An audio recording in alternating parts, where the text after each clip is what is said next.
So do that for yourself. Sit down with yourself. Be honest with yourself. There are certain people in your life that are constantly taking, and in that time when for you need them, they are not there. Cut them off. Like, cut those people off.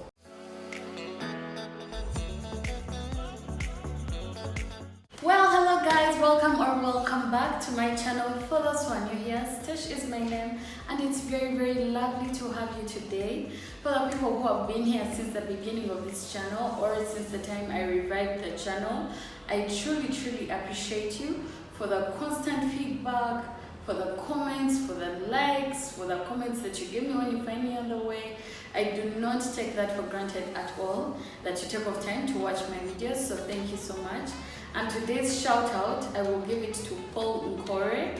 Paul, thank you so much for continuously watching. Every single time you give me feedback, you put your airtime to use and call me just to say you love the videos. I do not take that for granted. So guys, let's continue. We are on the road to 1,000, where our channel will then be monetized. But then also I'll be able to produce more content, get more materials in order to be able to give you the best that I can, because I love doing this. Without further ado, today's topic is basically about age anxiety and how to deal with that. So age anxiety is more like a situation where you feel like you're getting older and you're not at the place where you thought you would be. So many of us get to experience this, me inclusive. That's why I would like to address that today and how we can deal with it. Or at least, even when I'm not a professional counselor or psychologist or everything, I know that these are things that affect some of you. And so I would just like us to be able to bounce off ideas of each other, see how to deal with certain situations. Without further ado, let's dive right. So the first time that you are experiencing age anxiety is constantly worrying about dating or marriage. So I remember when I was around, I think I was around 24, and that must have been around the time that I left home. In that moment, I felt like, okay, I was not where I wanted to be, and this is where it came from. So an auntie of mine came and told us there is a cousin of ours who is in Sweden who has bought a house. Of course, it could even be a mortgage and whatnot, because I don't know if it was cash, but she came and said, yeah, so your cousin this has, got a house, it's so good and everything, and she's the last born in that family. Oh my gosh, I think that's where all the trouble came from, because I was like, my gosh, this girl is at least 3 years younger than me. She's 21 and she has bought a house in Sweden. She has finished her PhD. What am I doing with my life? Because I've constantly been those people that are super driven. I want to do this, I want to do that. So in that moment, I felt like, oh my gosh, there is just no way I can still be in my mother's house at this time, and I'm not even dating. Because yes, she also mentioned that and her boyfriend are doing some businesses as well as school. I'm like, my gosh, see, like the little girl even has a man's. Me, your girl out here is in a desert. I'm like, hell no. I have to do something about this situation. And sometimes I also kept on feeling like, okay, maybe the other reason as to why I'm not meeting people is because this would be my trail from home to school or to work. By then I had some small gigs, but from home to work, from work to church, from church to home. Like that was my, constant, because of curfew, there is just no way I would just be gallivanting around all the time. Yet in that moment I was actually networking, but in my mind it always felt like I'm not doing enough. So how do you deal with the dating anxiety or marriage anxiety? First of all, I've come to understand over the time that marriage and dating takes psychological preparation. Take someone who is willing to do the work. So if you're not willing to do the work, but you just want to date just because everyone is dating, it's going to become a situation of, question, is this something that you're able to do? Are you doing it for the sake of doing it? Or is it something that you can actually achieve as a person, to be with someone, go with that person and make something out of it? It's not a must that every relationship has to end into marriage, and that's where we go wrong. Dating is just more of a situation where you're just getting to know people to see if someone is the right suit for your goals and dreams, and you for them. So that's how I had to become more aware of myself and say, okay, I may not have a house, I may not have, this and that, but I'm happy to be at a point where I'm at, and in due time I will meet the person that is for me. And even as I get to meet new people, I get to understand the things that I don't like. So that relieved me of the pressure of, oh my god, you should be dating with 10 kids and teaching them how to make sweaters. No, that's not how. Bring us to point number 2. The way you can know that you are facing age anxiety is that constant pressure to achieve every single thing so soon. So again, this comes from a place of someone who is very ambitious, wants to see herself at a certain place, at a certain age.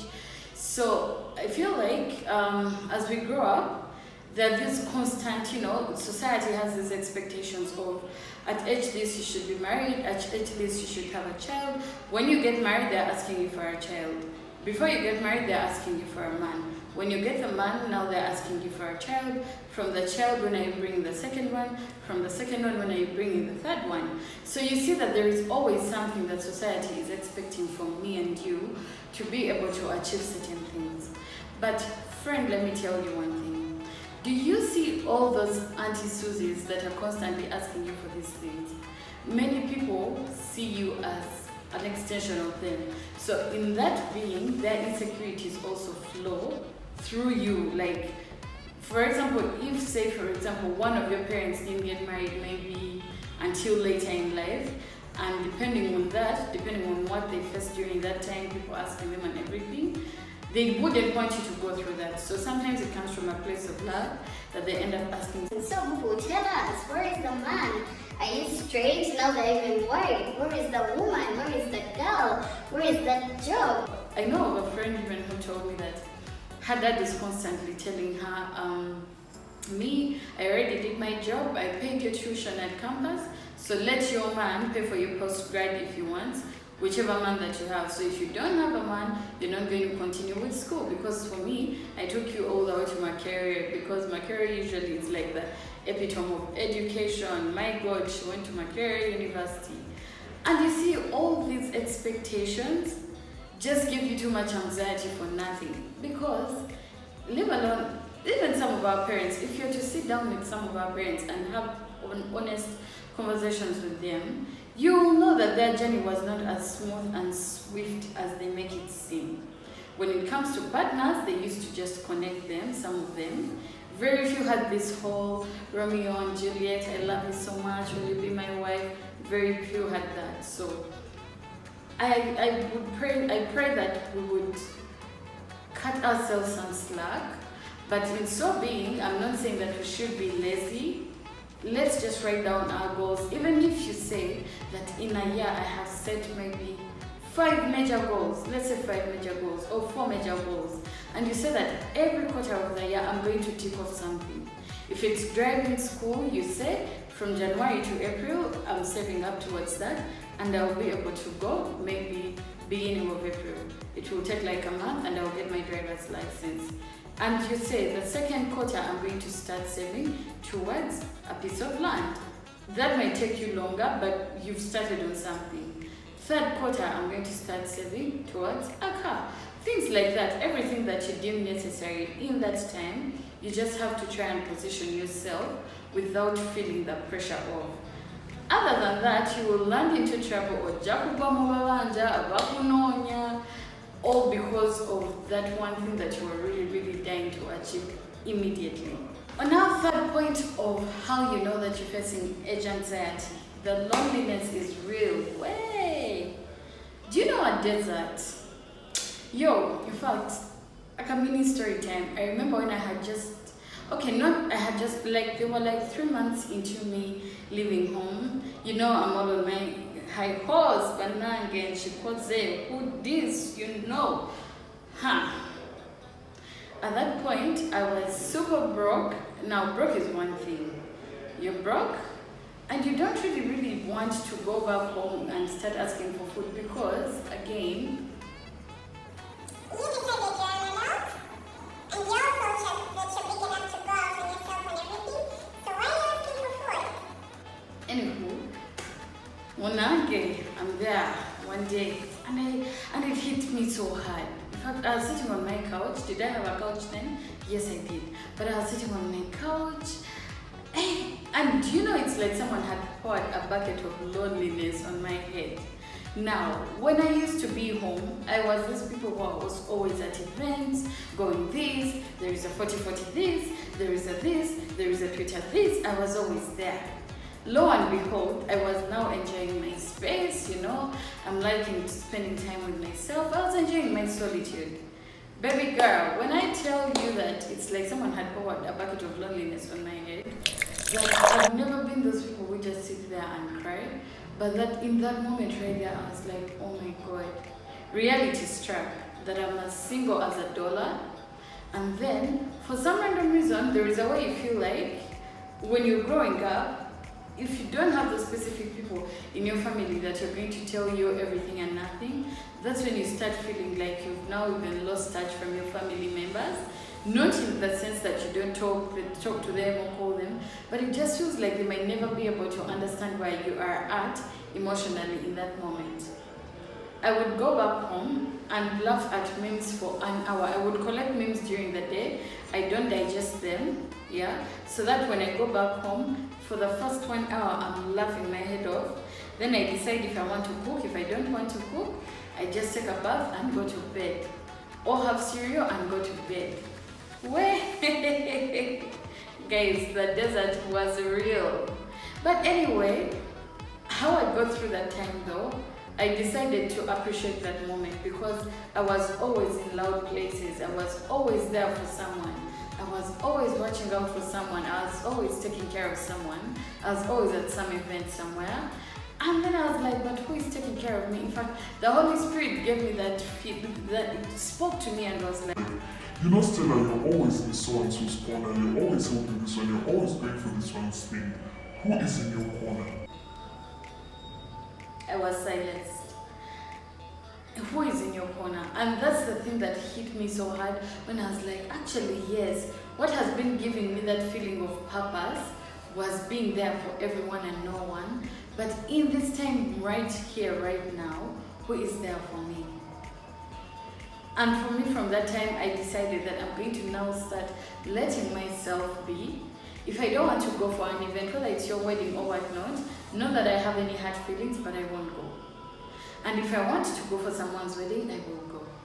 If I want to sit out of a party, I will not go for it. If I don't want to make wedding pledges, actually for me, I do not pledge. I don't do wedding pledges. If I have the money, I'll give it to you. If I have the physical resources, I'll give you those. But I never pledge. Because in that time when I was broke, in that time when I was lonely, that's when I actually really had enough time to listen to myself, understand where I was emotionally, financially, psychologically. My tank was empty. It needed to be refilled. So do that for yourself. Sit down with yourself. Be honest with yourself. There are certain people in your life that are constantly taking, and in that time when for you need them, they are not there. Cut them off, like cut those people off. Those little Karens that are always popping in your life to ask you, How is your man? Are you guys happy? they just really want to always know what's happening in your life, but when you ask them, they're like, We're okay. We're fine. it's like for you, you're always done giving them information, making them feel good about themselves, that, oh my Gosh, at least for me, I'm okay. They took me to this. We did this. Oh my God, you're suffering? No. Do not let yourself be a victim of someone else just because they are making you feel like, oh, I'm here to listen.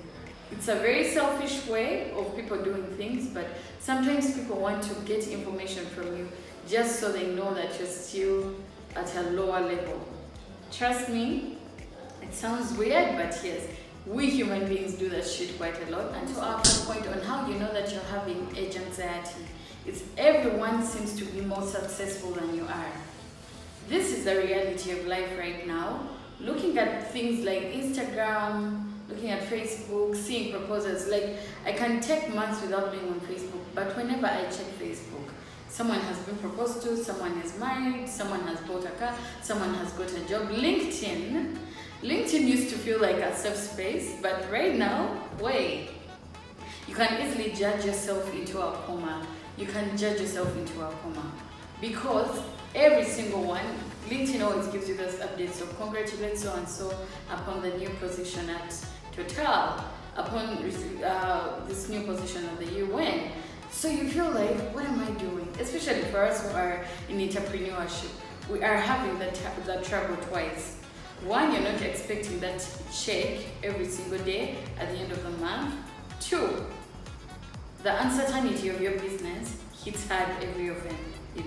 With this economy, it always feels like something is wrong.